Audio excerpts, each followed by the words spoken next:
Okay, finally get around to doing a review on the Seiko SPB089 Blue Alpinist, which is a Seiko U.S.A.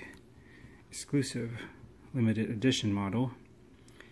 And yeah, it was first available through Hodinkee, and they are actually their only retailer outside of Seiko U.S.A. To be able to sell these. And so they got them first, and shortly after Seiko U.S.A. started to sell theirs as well, but they obviously quickly sold out. So just to be clear, this is not a Hodinkee limited edition or collaboration of any sort. This is strictly a Seiko USA watch, and they made it special just for the USA market. Could not be bought or sold outside of the United States. But of course, people who bought some of these, either one or multiple ones, have sold them outside of the US, of course, and within and anywhere else they could, because these are very hot. They still are, and we're going to talk about that as concise and completely as possible, but from my perspective as well.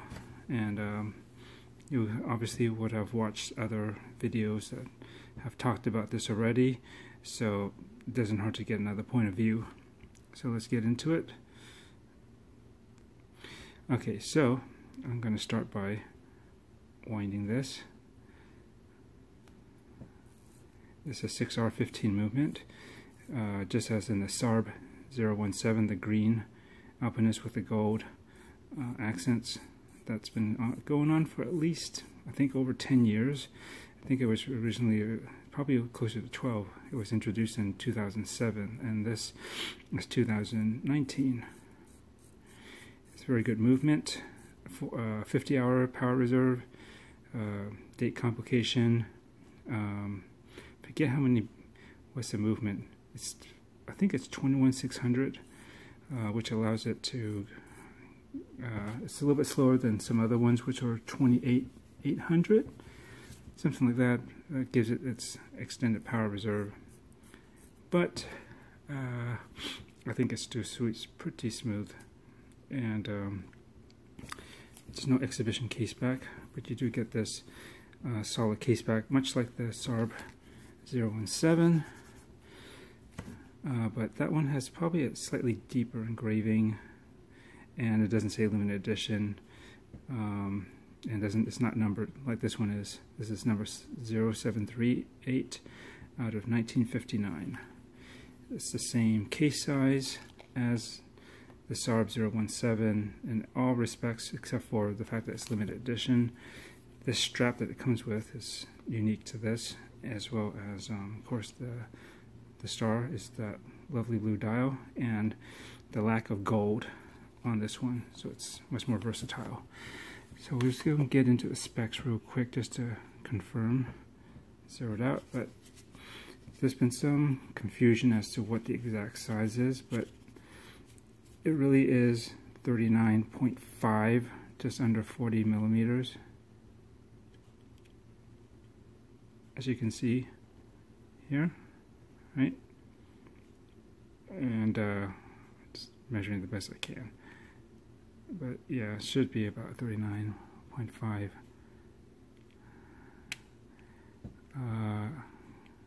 across the diagonal 8 to 2, and the lug to lug is the same, which should be about,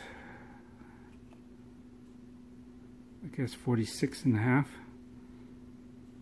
Okay, and the thickness, I believe, is just under 12, or about 12. See here with the crystal, and the lug to lug is a 20, as you can see there. And those are the important specs. Trying to keep this clean because this is being sold, or will have by the time you watch this. And you get the same really nice multiple layer of finishing, high polish, brushed, high polished bezel, etc. Sign crown. This one does lock down. You get hacking, of course, with a 6R15, and I'm just going to advance this so that it's out of the danger zone. I don't want to flip the date, but you can just advance it just like so, and it just locks down real easily like that. 200 meters water resistance. So this is a pretty good example. We're going to talk about this in a moment. And of course the rotating compass bezel inside, same, and it does have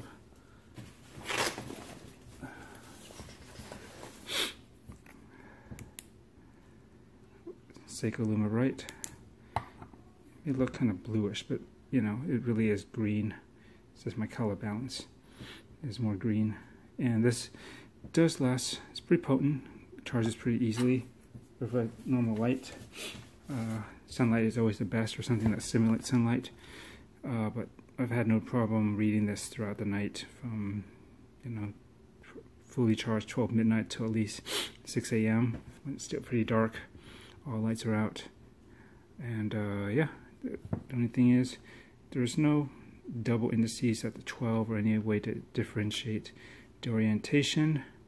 So that would have been nice to have had something to show what the top of the hour is. But if you do have it on the wrist, you probably have a sense of which direction it's at. I mean, unless you're very unfamiliar with your wrist and how watches wear on them. But yeah, this is a 39.5 millimeter watch. It does look smaller because of the relatively smaller dial surface compared to everything else. There is a pretty substantial bezel, which kind of shrinks everything down. You get this much nicer leather strap. It's not the best, but it is definitely an upgrade over the faux croc, you know, textured brown one that came on the green Alpinist, the SPB089. Brushed hardware, and it's like this vintage style, but this looks good on many things. And I'll give you some strap options that I prepared this with, just so you can see. And let's see, I think that's pretty much it in terms of the general specs. So let's go into this specific model in more detail. Okay, so this is the blue Alpinist. This has been much anticipated and speculated what would be the next SARB model since they discontinued the SPB089. And people have really, probably blue has been the most requested color. They've done black, they've done cream, and they've done a lot of colors actually in this, very close to this model, and the ones earlier, and they're very sought after. And pretty much almost all, I would say, Alpinist models have pretty much been very collectible and gain value. I'd say the most recent one before this, the green one, probably hasn't. I mean, it's kind of gone down, then it's gone back up to where it should be, where the retail price is roughly $500 or just under. And they kind of hold around there. Some people want to charge more for those, but I don't think it's likely they're selling those, because I don't think the green one is particularly worth more than $500 new, because that's what they still sell for, if not just under. So why spend more? This does cost a retail price of $600, and it pretty much instantly blew up because of its rarity. There's only 1959 examples. And they just sold out, and this the Hodinkee hype, and just the hype over a blue Alpinist in general. These went instantly onto secondary market, or you know, eBay, and people charge ridiculous amounts for these, in excess of $1,000, sometimes maybe even over $2,000. I don't know. I guess some people have been paying those, but I don't think this is quite worth that much yet, but maybe over time. But now they hover around still. After, what is this now? Almost the end of April. They came out, I think, beginning of March. So yeah, it's almost 2 months, and it still basically can be sold for at least $900. Some people are willing to pay, they may pay over $1,000 for it. And I think it is kind of worth it, because they're never gonna, as far as we know, will ever release another SPB089 Blue Alpinist like this again. And with good reason they shouldn't, because it would be kind of crappy if they, went back and reissued this or sold it under a different reference number with a different strap and called it made a new limited edition batch or not limited edition at all. Yeah, which they have done with some other so-called limited editions.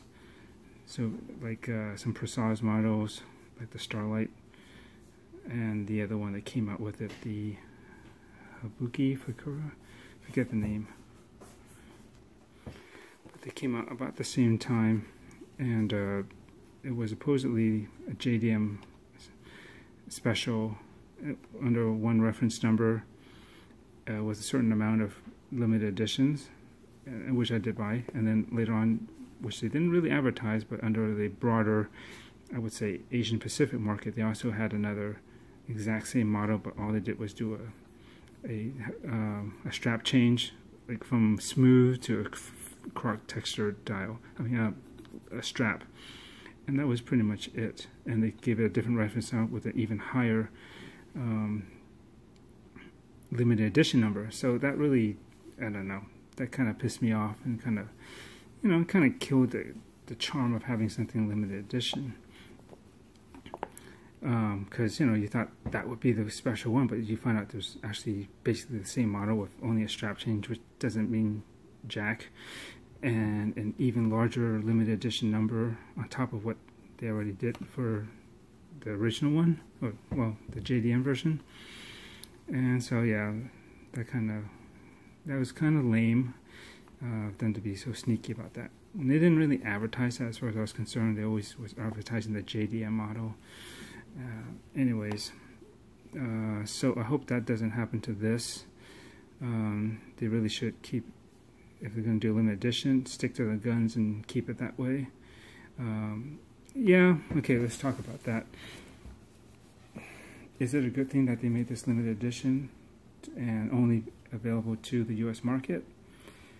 In fairness, probably not, because this Alpinist model in general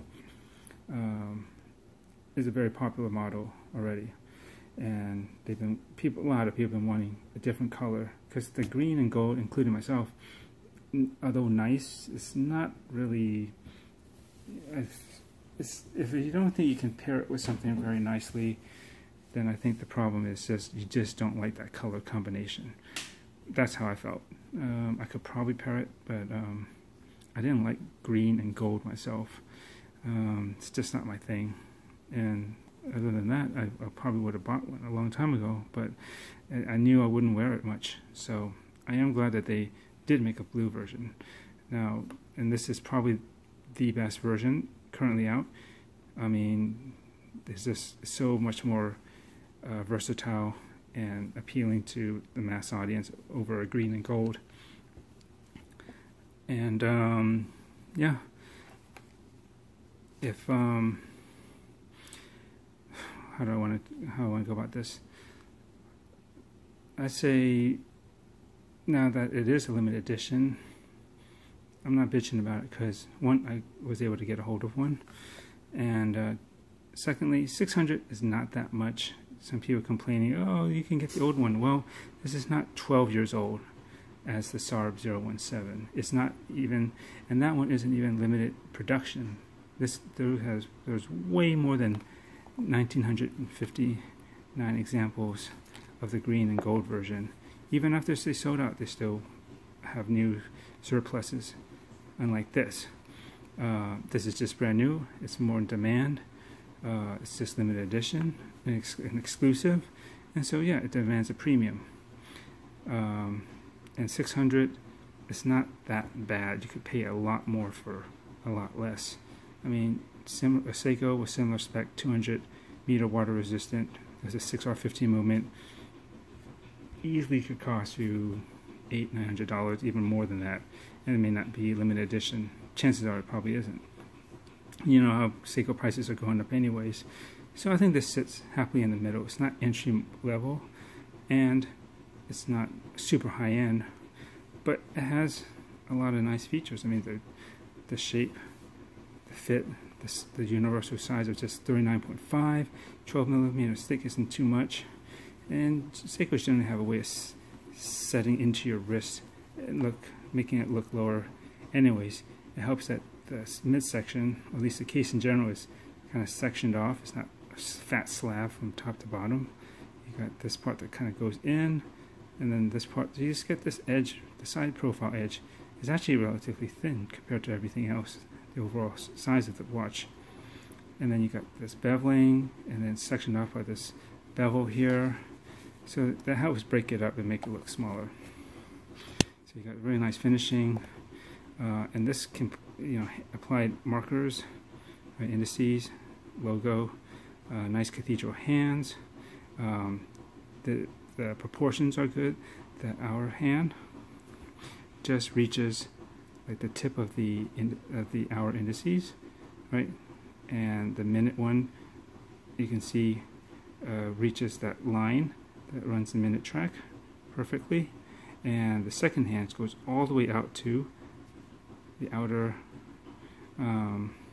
track here for the seconds and the, I guess, milliseconds, if you even really count those. But it's nice to have that kind of accuracy if you wanted it. And it runs pretty much all the way out there. Oh, just shy of right there where my tip finger is. That's where it pretty much touches, which is great. So I think the way they proportion everything up is really nice. I saw a recent review from TGV on this, and he did point out that it's interesting that this dial and the way the numbers are done and the indices looks like some early vintage, I think, Rolex models, Explorer models. Very rare, but they did utilize a design much like this. And this is basically an Explorer field watch, like the Rolex Explorer, but different.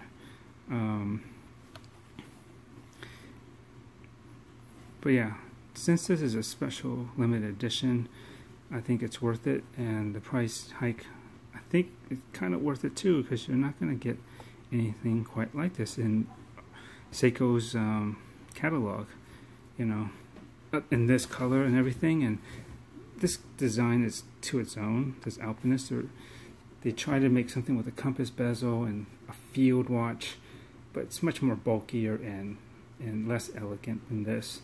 And that's the thing about this too, is that it's very versatile. You can dress this up, you can dress it down, and I'll show you in a moment. I mean, it looks great on a bracelet, a NATO, different leather straps. It's a good all-rounder, and that is hard to get that formula right, to kind of go into all these different kind of looks and still be interesting and not overly generic and boring, such as admittedly Rolex can be. They have very versatile designs if you swap the straps and everything, but it's relatively conservative, and that's why they can get away with it, which makes them somewhat generic, if not classic, but sometimes it's not all that interesting or exciting in that sense. And this is very different, and I think very interesting. And let's talk about that dial, the blue dial. We don't need to talk about the silver indices. It looks good, it works. Let's go straight to the dial. People complained that it wasn't looking a uniform matte, flat, blue shade. Admittedly, it did not read that well on the initial images. They look very flat. You didn't really see that radiance, but it is there. And I think they did a nice job of mixing radiant when you wanted it, or in certain lightings. It really pops. Like, I think in my eyes, under direct like spotlights or sunlight, the radiance of this will shine. But there is I don't know if you can see this, but there is like a matte or satin kind of, I would call it a satin finish over the dial. So it's kind of, it gets matted too. So sometimes it's not seem that reflective. And depending on the angle and the lighting, this can get kind of a nice vibrant bright blue just kind of comes out, or it can just get really dark and looks almost black. So I think that's really cool. So I think you get the best of both worlds. So people complain that, oh, it's not a complete flat matte, oh, I like the radiant, you know, you really get all of it. It just depends on when and how you look at it. And so I think that's a good thing with this. And I think it's pretty much the way the green Alpinist was too, but maybe that green popped more because it was a bit brighter than the blue that they're using here tonally.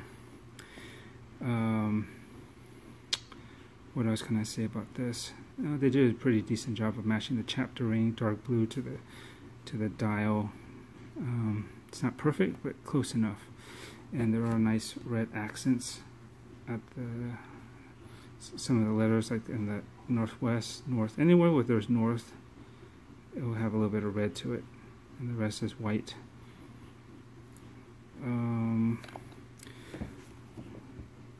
That being said, how is it running? This one is excellent. I've barely gotten maybe plus or minus 1 second a day. It's very, very, very accurate and predictable, consistent. They don't, 6R15 aren't always like that, but I got lucky, and this is a good example of one. And yeah, whoever gets this is going to be very happy that it's running as good as it is. So yeah, that's very good. What else can I say about this? I guess we should just get into the straps. So this is the stock one. It's alright, it's a little boring. This would definitely look better with a brown one. I'll show you how it looks like on the strap code or Miltat Oyster bracelet, or you can't, well, at least in the United States, supposedly you're not supposed to call it Oyster because Rolex has this thing that's proprietary. So I think they renamed this to Oyster or O strap or something like. Other than that, you know, it's just a quick change just to not get sued or whatever. But this is a quality bracelet from Strap Code, and I got the version that's just chamfered. It's not that expensive. I think you can get it directly from Strapco for like $70 roughly, but I think I got this from Long Island Watches, which cost a little bit more, but I think after the discount it was still just under 100, like 90. But this is a nice upgrade, and consider, I mean, it isn't the original ones that you could get for the Seiko Alpinist, but I'm not going to spend nearly $200 on that one, which really isn't as good quality in my opinion. So I'll pause this and I'll just put it on this strap just to show you.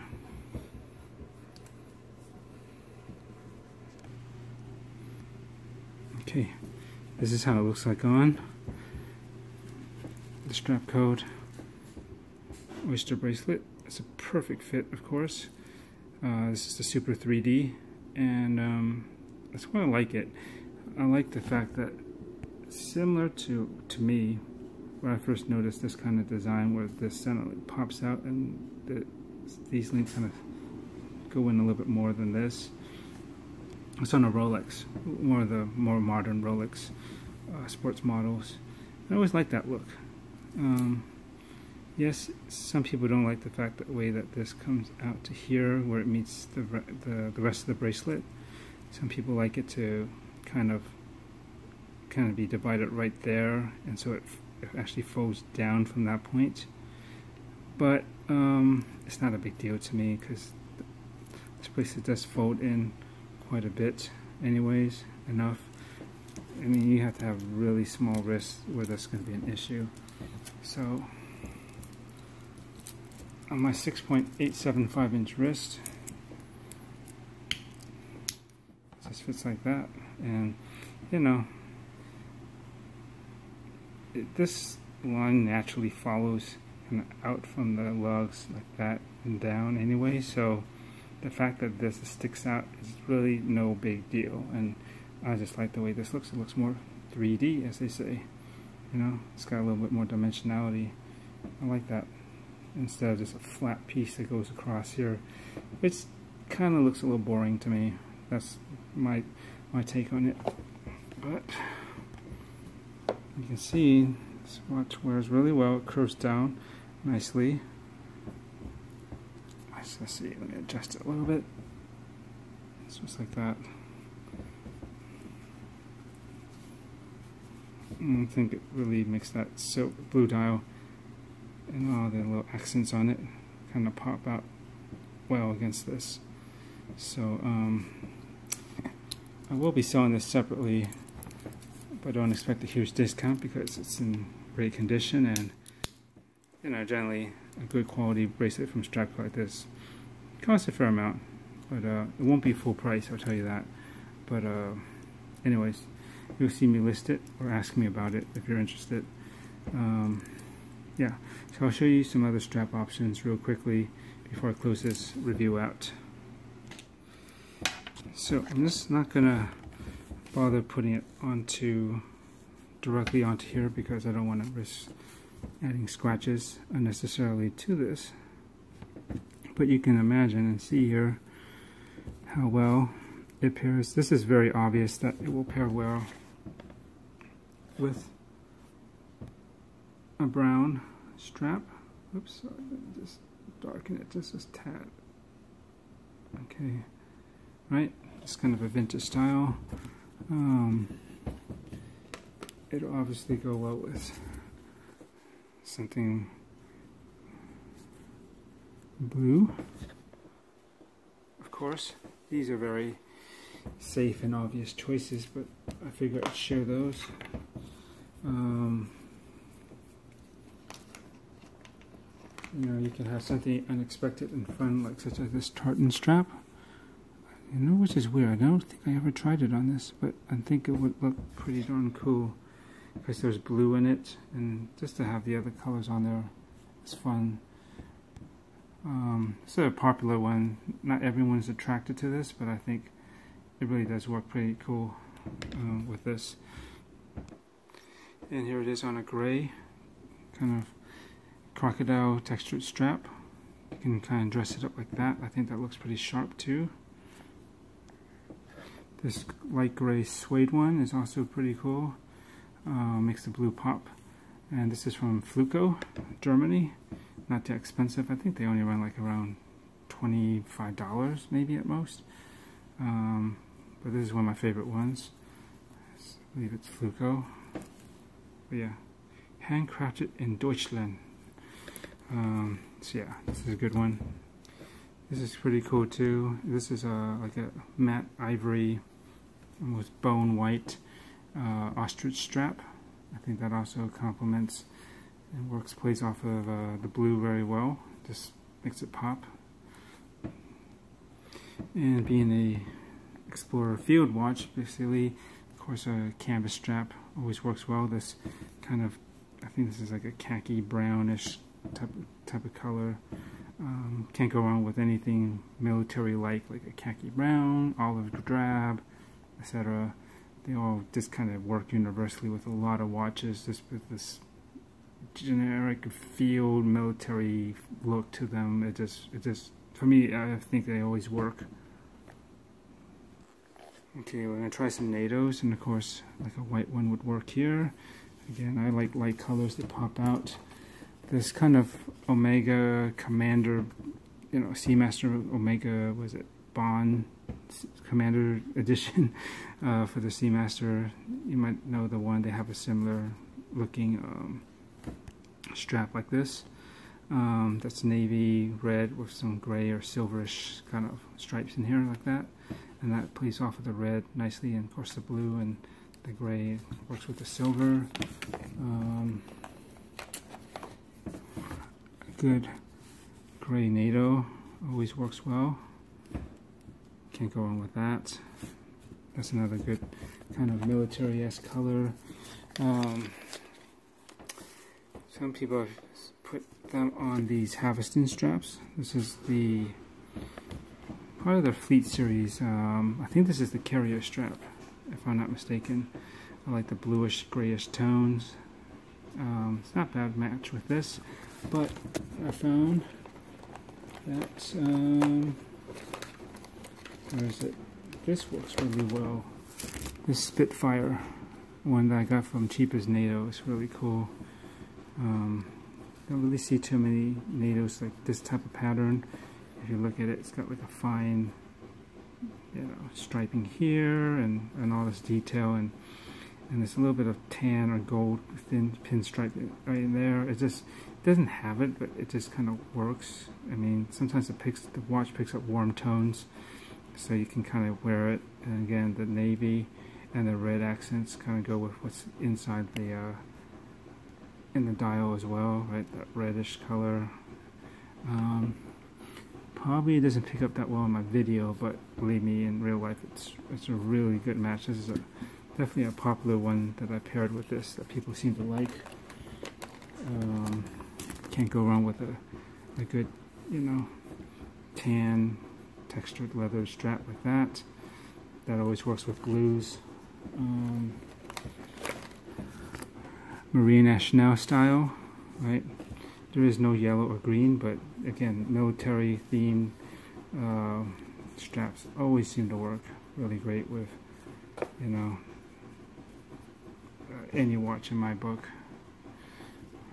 And let me see, anything else we're showing?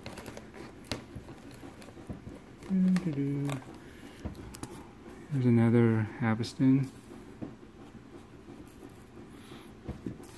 That's the other part of the carrier set. Even like a plain black leather NATO, or even a plain black strap would always looks, you know, got these matching hardware. It just, again, this makes the contrast and everything just makes this pop out really nicely, I think.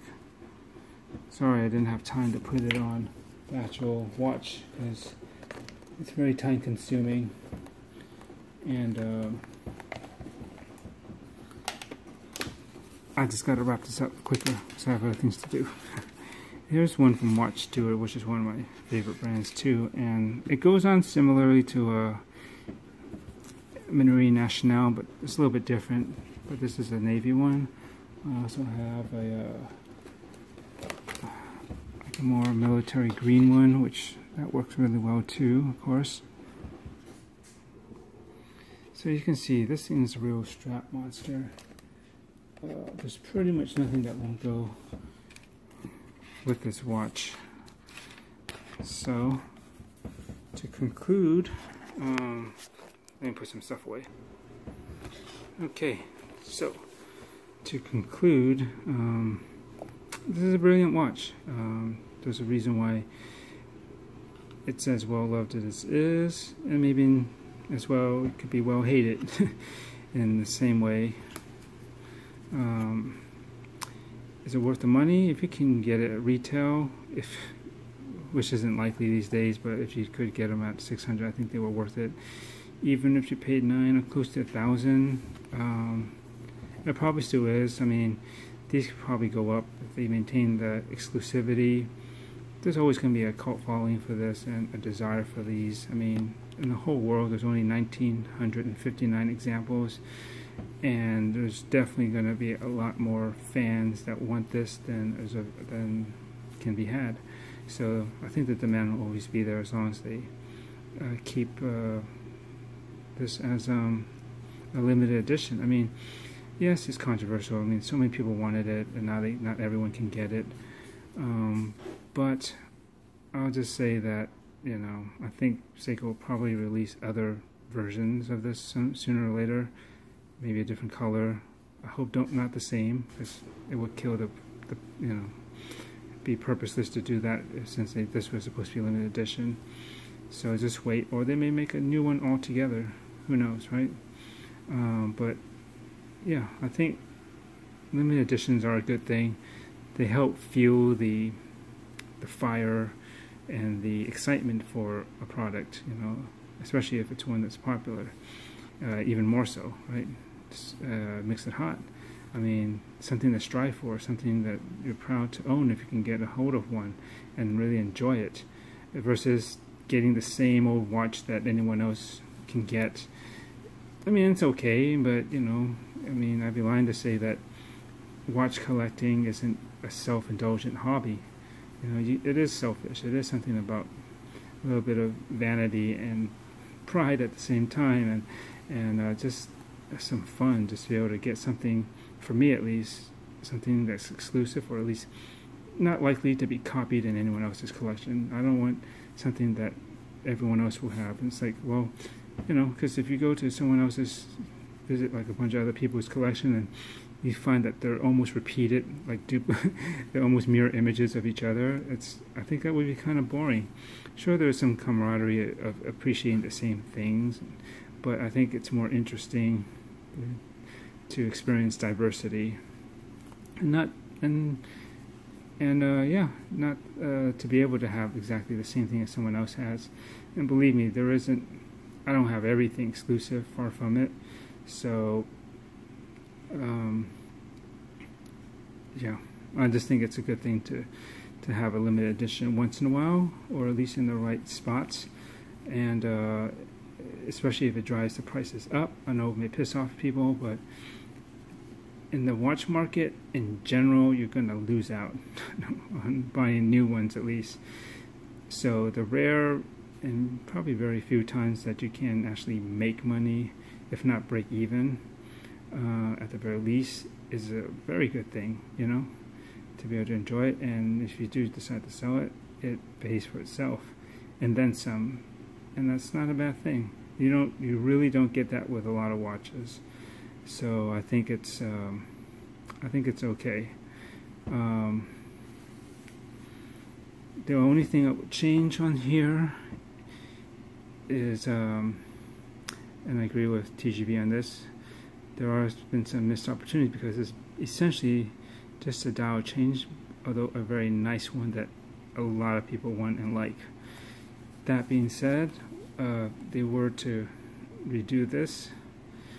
If they did have a chance to have done this differently, I think one thing they should have done was, the movement is not bad, but since they have a new 6R35 movement, which has 70-hour power reserve, they should have probably used it in this. This wasn't that far off from the announcement at Baselworld, which is about a month later. So if they could have snuck that in here, that would have been better. This crown, for the most part, very useless, but it's a cool concept and feature to have that compass. But, you know, it is irritating not to look down and have this set the way that you want it to, or last saw it, and it does occasionally move around, and I find myself fiddling with it just enough to just get it back in line because of my OCD. So if that actually locked, or at least ratcheted or like clicked, you know, where it had some sort of resistance to being moved out of alignment easily, that would have been better. What else would have been? I think I agree. 12mm is not bad, but I wouldn't hurt to have been able to squeeze it down even closer, like 11. You know, just even more thinner, if possible. I mentioned this before, but some way to discern in the dark which one is 12, like a double pip, instead of all singles all around. That would have been better. Maybe even a little bit larger, just so that they would stand out and maybe even last that much longer for these loom areas. But the hands set themselves are fine. They actually last plenty fine. And what else would I have done? That's pretty much it. I think everything else is, I would be happy if they left everything else the way it was. Oh, last thing, automatic. I don't need to know this. This is in the same font I believe that Alpinist originally was, or pretty close to it in some ways. And I like the fact that they used to write Alpinist in that kind of script or cursive font, whatever, and sometimes in red, right? Usually, a lot of times. But at least in that font it says Alpinist here instead of automatic. I mean, come on. People looking at this will know that this is an automatic. It's just the crowd that this draws. They're going to know it. And if you don't know anything about sweeps and anything about just watches in general, then I don't know. Educate yourself. That just does not need to be said. I'd rather it say Alpinist on the front as well as other than just the back. That would have been nice. Other than that, it's all good. So hope this was informative. I think this is a great watch if you just needed one watch from Seiko. You pay a lot for it, but I think this covers so many grounds. You know, it's a sports watch, it's a field watch, can be a dress watch, and you can see from earlier it just pairs with so many straps easily. And you just have all you need here, just a date and a good set of hands, and it's legible. It's not too obstructive, and the color's very nice. So anyways, I'll catch you on the next one. Thanks for watching.